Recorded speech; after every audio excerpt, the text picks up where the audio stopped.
Hello, ladies and jelly spoons. It's Rufus here. Ladies, jelly spoons, small spoons, big spoons, other kitchen utensils, forks, sporks. Big fan of the spork myself. Love the spork.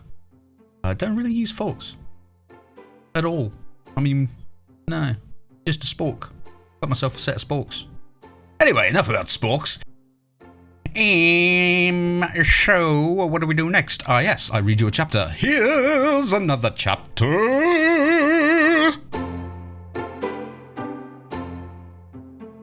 Chapter 7, in which Ned Spindle discovers the powers of the pocket watch. Ned Spindle had finished cleaning up the horrific mess caused by what everyone had thought was a tiny tornado, but was, in fact, the result of a giant pink bubblegum troll rampaging through time, space, and a few unfortunate gardens. Before he'd finished the job, though, he'd spent a good 2 hours asleep with his face down in the grass, as a very peculiar, little, ornate, slightly tarnished, gold pocket watch had knocked him out. The watch sat in his hand and wormed its desires into Ned Spindle's very soul. They were becoming one creature, one unit, one being. This was always a very tricky process, which is why the watch liked to knock its victim out first with a mild electric shock. It made them nice and unconscious and easy to join with. The watch's old master, Houdini, had been an entertainer, a good man. A man of great power and charisma that could control the watch. A man that liked people, and the watch had found this all rather boring. Ned Spindle, however, had a nasty streak as long and punishing as a Sahara Desert camel trail, and the watch knew that they would be able to get up to all manner of mischief. You see, the watch was no average watch. Apart from it being able to think and control things, the watch had been made by some very horrible creatures and had been given one simple job: to cause as much mayhem as it possibly could, even until the end of the worlds. This was no gentle watch. This was the pocket watch of doom, and its will was dark. Ned Spindle stirred. The watch relaxed a little. Its job had been completed, and they were now completely inseparable. Ned Spindle groaned a low and rumbling groan, which was not like him at all, as he usually had quite an annoying squeaky little voice. The difference was so large, in fact, that it frightened him into sitting bolt upright and flap his hands around in a blind panic, desperate to see what manner of bear or other such creature had found him asleep and fancied him as a snack. Of course, there was nothing there, but this didn't stop him leaping to his feet and spinning around, just in case he had to break into a sudden sprint. After a minute or two of light squeaks, moans, wide eyes, and heavy breathing, he began to calm down a bit. What had made that monstrous noise? Had he dreamt it? He shook his head to try and clear it. He was coming to his senses, and he couldn't quite put his finger on it, but something was a little different. It didn't feel like himself. No, that wasn't it. He felt more like himself than he had ever been before. He felt stronger, larger somehow. After a moment, he realised that he was no longer stooping like he usually did. Whatever had just happened to him was a mystery, but he sort of liked it. He cast his mind back. What was the last thing he remembered? He remembered cleaning up all the mess, and then there was a sense that he was being pulled towards something. He looked down at his hand. There it was. The pocket watch. That was the last thing he could remember. He stared at it, and then, in a panic, noticed the time. He'd been asleep for over 2 hours. His eyes widened and eyebrows crawled to the top of his head in surprise and anguish. He was late. Very, very late. Curses, he swore, and was shocked at his own voice. It was still his voice, but somehow less squeaky, more powerful, not hugely powerful, just a tiny bit more certain and confident. He swore again just to check that his voice would keep doing the same thing, which it did. Then he remembered what he'd been swearing at, his lateness, and bolted up the garden at breakneck speed. He ran far faster than he'd ever remembered being able to run before. His legs powered up the big grassy banks of the posh school with ease, and he was barely breaking a sweat. The thing he was late for was a janitor meeting in one of the conference rooms. The rest of the janitors already hated him because of the sneaky things he usually got up to. Things that no one could prove, but that everyone knew was him.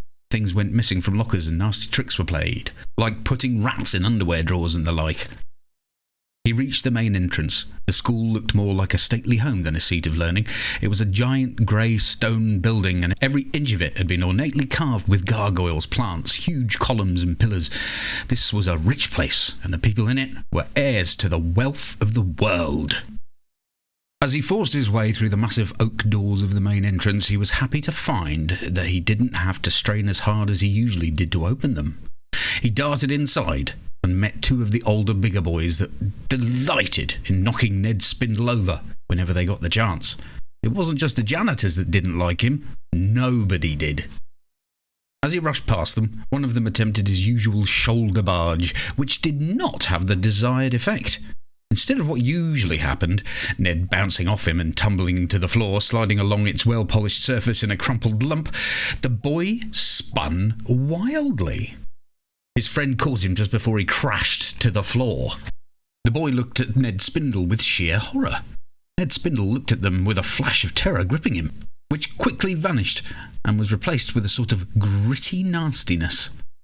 Ned stood tall, looked down at them both and sneered. The sneer was so horrible, so ugly, that the fallen boy let out a bit of wee, making a dark patch in his grey trousers. "Don't ever try that again," Ned hissed at them.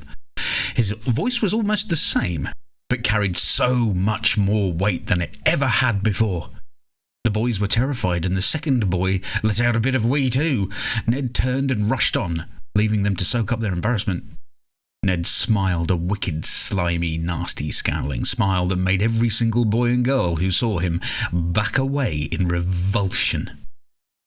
Down a few corridors, up some very wide, very ancient stone stairs, along a few passages, and he finally reached the conference room, all the way scaring children as he hurried. He loved the feeling it was giving him.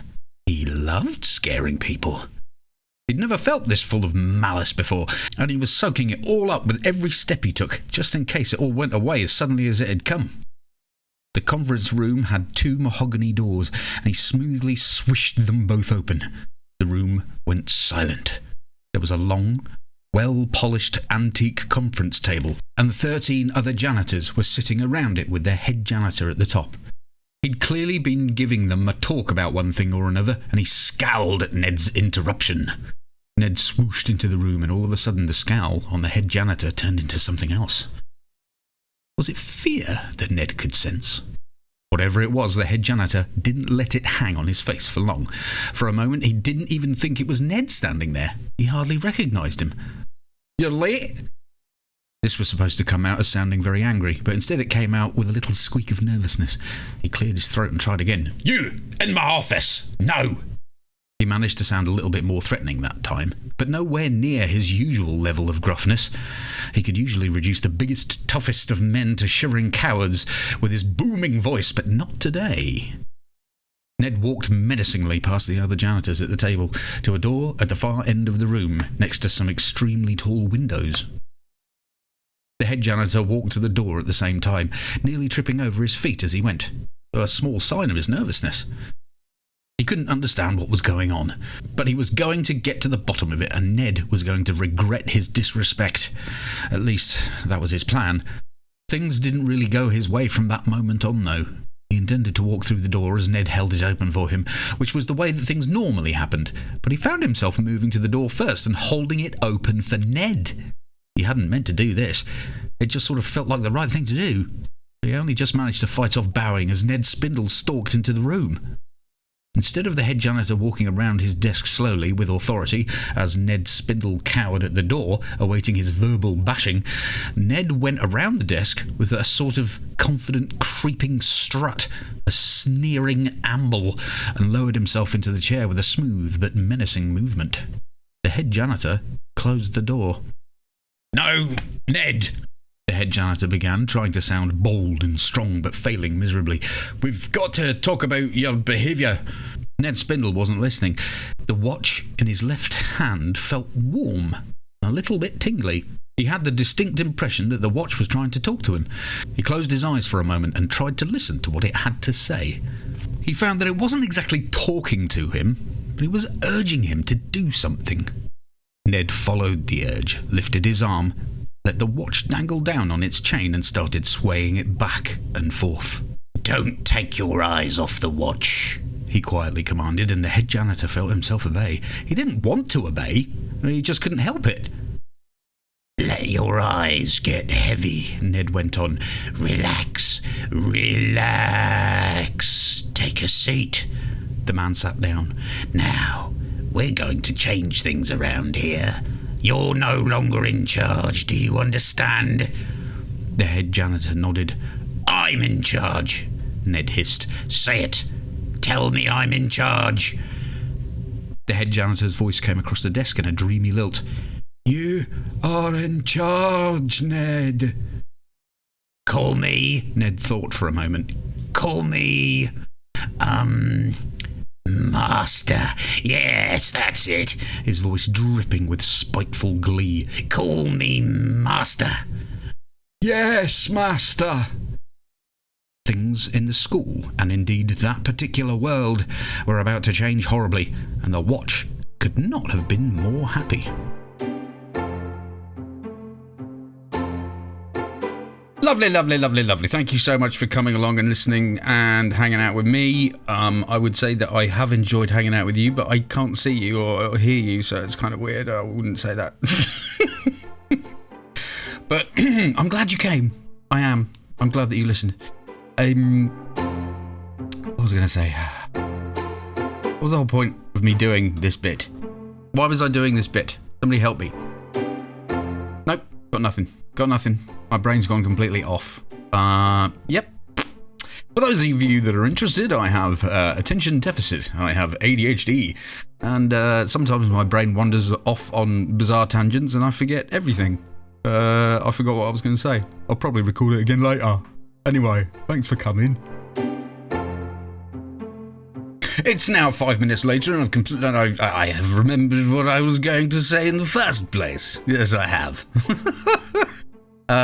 What was it again? Oh, flippin' heck. No, it's gone again. Good grief. Okay, hang on. I'll press pause and then I'll come back. Yes. Stick around because I make lots of mistakes when I'm reading, and I put a compilation of all of the stupid noises that I make while I'm reading at the end. So if you've managed to come this far, you might as well just keep going and listen to lots of stupid noises. He remembered cleaning up.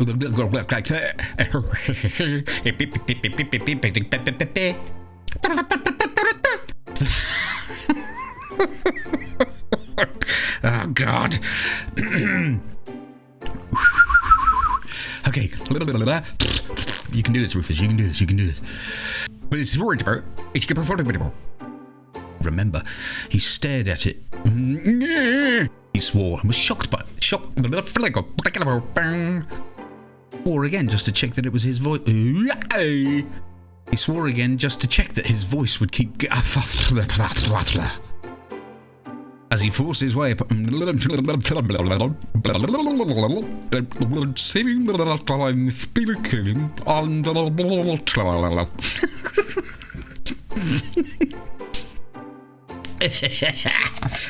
As he rushed past one of them,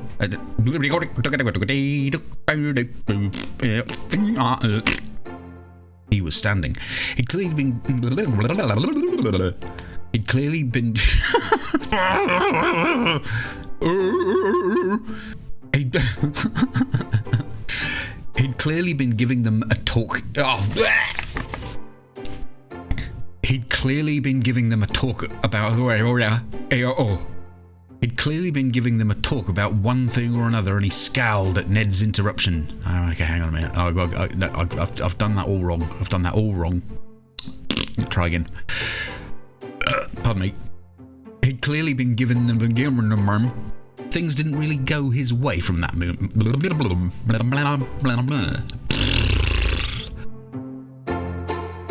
All right. Thank you very much. Thanks for tuning in. I'll see you later. And yeah, go along to rufuscribbles.com. There's got loads of stuff on there that you can go and have a look at.